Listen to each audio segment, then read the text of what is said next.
안녕하세요. 오늘 저희가 같이 한번 파헤쳐볼 자료는 바로 조인트 사고라는 책, 그리고 관련 추천사들입니다.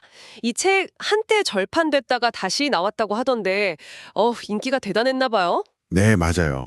특히 그 이비즈니스 하시는 분들 사이에서는 뭐랄까 거의 교과서처럼 여겨진다고 하더라고요. 그렇죠. 평범했던 저자들이 이걸로 막 연봉 20억 넘게 벌었다고 하니까, 와, 대체 비결이 뭘까 궁금했거든요.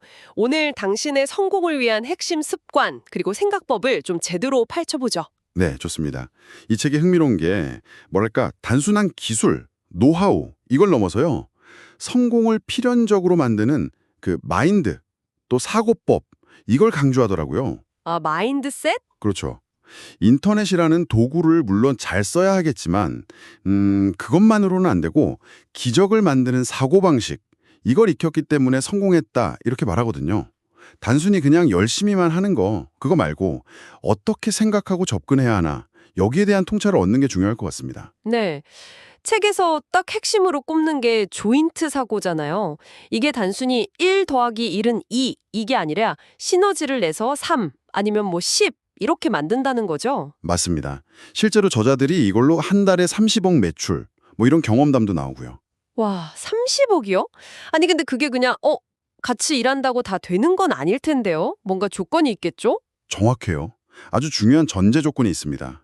각자가 일단 일정 수준 이상의 실력, 그러니까 나만의 강점을 확실히 갖춘 뒤에 조인트를 해야 한다는 거예요. 아, 각자가 먼저 강점이 있어야 한다. 네.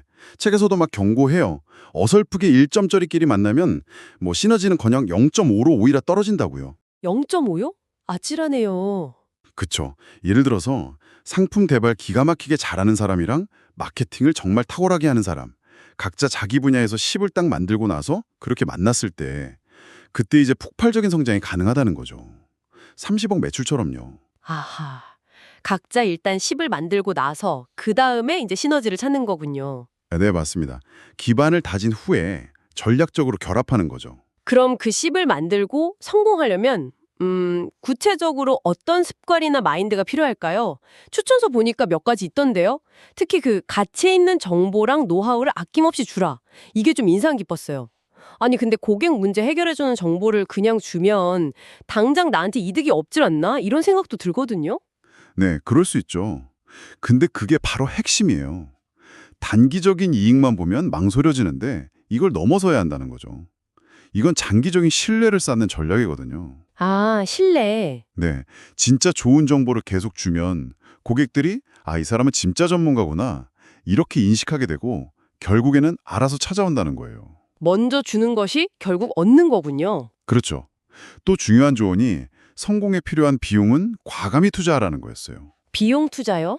예를 들면 어떤 거죠? 뭐 세무나 법무 문제 아니면 요즘엔 영상 편집 같은 거요. 이런 걸 직접 다 하려고 하지 말고 전문가한테 맡기라는 거죠. 그렇게 해서 내 시간을 확보하고 그 시간을 더 중요한 일, 그러니까 사업 핵심에 집중 투자하는 게 성장의 핵심이라는 거예요. 아, 시간을 돈으로 산다. 약간 이런 느낌이네요. 맞아요. 처음에는 막 돈 아끼려고 다 직접 하잖아요. 근데 그게 오히려 성장을 가로막는다는 거죠. 아주 중요한 통찰이에요. 진짜 공감되네요. 아, 그리고 또 이 비즈니스라고 해서 컴퓨터만 보는 게 아니라 결국 사람을 상대하는 거다. 이것도 중요하게 얘기하더라고요. 네, 맞아요. 고객의 진짜 니즈, 그러니까 상품 스펙, 뭐 기능 이런 거 넘어와 있는 거예요. 그걸 통해서 얻고 싶은 행복이라든지 편리함이라든지 이런 걸 이해하고 접근해야 한다는 거죠. 예를 들면 어떤 식으로요? 만약에 큰 TV를 판다고 하면 화질이 어떻고 기능이 어떻고 이것만 설명하는 게 아니라 이 TV로 온 가족이 함께 영화 보면서 즐거운 시간을 보내는 모습, 뭐 이런 감성적인 가치를 이야기하는 거죠. 아, 감성적인 가치. 그게 더 와닿겠네요, 확실히. 그렇죠. 이게 또 고객 생애 가치, CLB라고 하죠. 그거랑도 연결돼요. 첫 구매, 그러니까 프론트엔드를 끝내는 게 아니라 고객의 근본적인 욕구를 계속 파악해서 관련된 다른 상품이나 서비스, 즉 백엔드를 제안하는 거죠. 아, 관계를 길게 이어가는 거군요. 네, 그렇게 장기적인 관계를 만들고 수익도 극대화하는 전략이에요. 그리고 또 성공 곡선 이야기도 빼놓을 수 없죠. 성공 곡선이요? 네, 이게 뭐냐면 노력한다고 해서 성과가 바로 쭉 올라가는 게 아니라는 거예요. 한동안은 막 노력해도 티가 안 나는 시기가 있다는 거죠.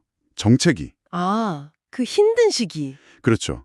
근데 그 시기를 잘 견뎌내면 어느 순간 탁 임계점을 넘어서면서 갑자기 확 성장한다는 거예요. 그래서 꾸준함이 정말 중요하다 이 얘기를 하는 거죠. 자, 그럼 한번 정리해 볼까요? 이 조인트 사고라는 책은 단순히 열심히만 할 게 아니라 전략적으로 생각하고 특히 각자의 강점을 키운 다음에 협력하는 거. 조인트. 이게 중요하고 또 가치를 먼저 제공해서 신뢰를 쌓고 필요한 데는 과감히 투자하고 위임해서 시간을 벌고 그리고 결국엔 사람의 마음, 그 감성적인 부분을 건드리고 장기적인 관계를 만드는 거. 네, 맞습니다. 그 모든 것의 바탕에는 또 꾸준함이라는 마인드셋이 깔려 있고요. 네, 당신에게는 이 중에서 어떤 부분이 가장 좀 와닿으셨나요? 한번 생각해 보시면 좋겠네요. 네, 정말 평범한 사람도 올바른 방법이랑 사고방식을 배우고 실천하면 진짜 큰 성공을 할 수 있다. 이런 희망을 주는 것 같아요. 특히 그 조인트 사고는 그냥 뭐 협업하자 이게 아니라 각자 자기 거 10을 제대로 만든 다음에 하는 전략적인 시너지 창출, 이 부분이 정말 주목할 만한 것 같습니다. 그렇죠. 결국 기본계가 탄탄해야 한다는 거네요. 네, 맞아요. 그게 선행되어야죠. 마지막으로 이 책에서 영감을 받아서요. 그 수파리라는 개념 아시죠? 아, 네. 무예나 다도 같은 데서 쓰는 말이잖아요. 네, 맞아요. 기본, 수를 충실히 익히고 그다음엔 자신만의 방식, 파를 만들고 나중에는 틀에서 완전히 벗어나는 리, 경지, 이걸 바탕으로 한번 질문을 드려보고 싶어요. 당신의 분야에서 기본, 수는 뭘까요? 그걸 다진 후에 당신만의 어떤 강점, 파를 발전시킬 수 있을까요? 그리고 그걸 누구와 혹은 무엇과 조인트해서 기존의 틀을 깨는 리, 그런 새로운 가치를 만들어낼 수 있을까요? 당신 안에 잠재된 그 조인트 사고는 과연 무엇일지 한번 깊이 고민해 보시면 어떨까 싶습니다.